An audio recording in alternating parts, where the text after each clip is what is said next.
Hello.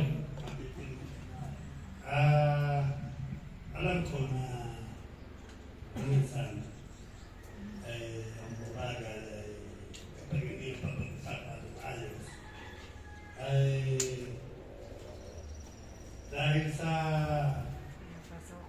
kung hindi na malaman ng bawat pamilya ay medyo magugulat din sapagkat hindi makakakilos ang ating samahan ng ating pamilya kung wala tayong budget. So ngayon,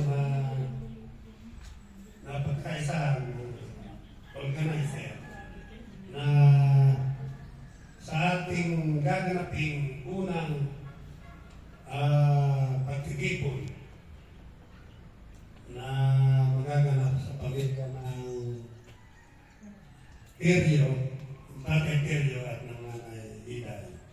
So ngayon, ang last final na meeting para tayo makabuo ng ating pagsasama-samahan ng first year anniversary ng Teryo at Iday ay ating mapag-usapan ngayon ng Pinay upang pagdating ng mga panahon na mapagkasunduan o kailan ay ating maganap ng maayos.